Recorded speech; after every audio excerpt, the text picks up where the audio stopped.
Hey guys, my name is Miska and welcome to Overwatch Central. So I'm here today for another roundup, and this week we got quite a few posts that haven't really been highlighted much or made full videos of by many people, if anyone really. So I figured it'd be a really good time to have a pretty wide mix of articles and just news pieces, Battle.net forum posts, you know the drill. But either way, let's get started, and we're gonna begin with the Overwatch League stuff. I'm just quickly gonna go through it again because it is actually a pretty big deal, and I feel like it's something everyone should know about because it will affect us all in one way or another. That sounded really negative there for a second, but either way, the Overwatch League is getting started now. The initial 7 teams have been revealed after 7 team owners have bought in with $20 million.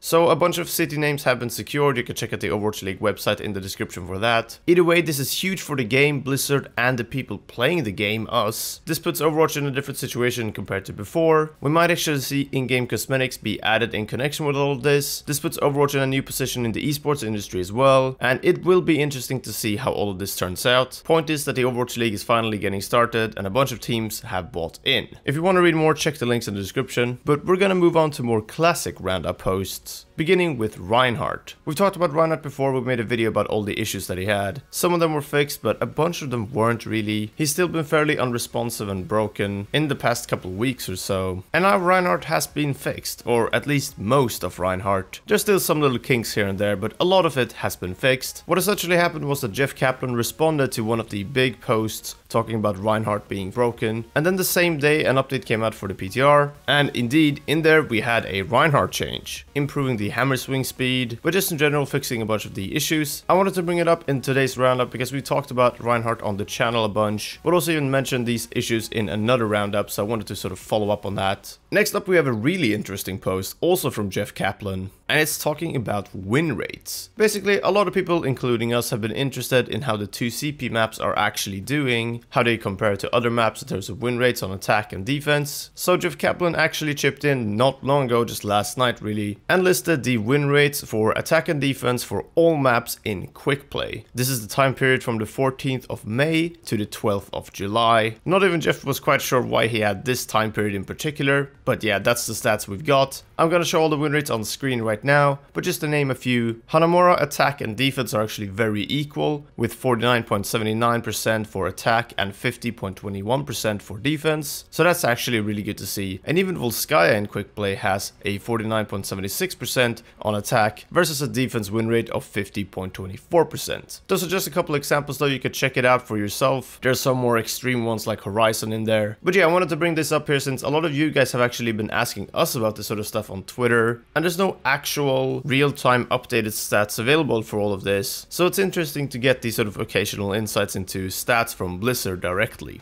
Anyway, to wrap this up, we have one final main article and then one sort of small thing at the end. But what I wanted to get to now is that it seems like Blizzard are actually working on an appear offline feature for their game. So not just for Overwatch, but also for other Blizzard games. Some people over at Hearthpwn, a very big Hearthstone website, had done some data mining and found new strings such as global friends list, challenge button, I'm appearing offline, and global chat sender appear offline, with descriptions like you may not send chat messages while you are set to appear offline. So it seems like they're actually working on this. This is something that Blizzard have said they've been working on for ages. I doubt it's been completely undisturbed work and they've been working on it for like 5 years straight. But yeah, this has been a long time coming, so I wanted to include it here as well, as it's one of those things that people have been expecting from Battle.net, or well, Blizzard client now, for a long time, and it seems to finally be making it into the games. So yeah, I guess expect that fairly soonish since it's been Datamined. But yeah, that is the last article of today. I did also want to include though, before we go, that the new penalties for reports and leavers are all coming very soon. They seem to be very interested in that system and also very confident that they found a good solution now. Essentially, I think everything's gonna just be a lot harsher for the leavers and the people reported, that is. So we're gonna get to see how that works out, maybe next week, maybe the week after that, who knows, but it is soon at least. Alright, that is all for this time though. Thank you very much for watching. I always like making these roundups, so I hope you guys enjoy watching them. Make sure to leave a thumbs up if you do, just press that like button, you know the drill. Anyway, subscribe for more Overwatch content as well. Until next time, take care, have a great weekend, and we'll see you then.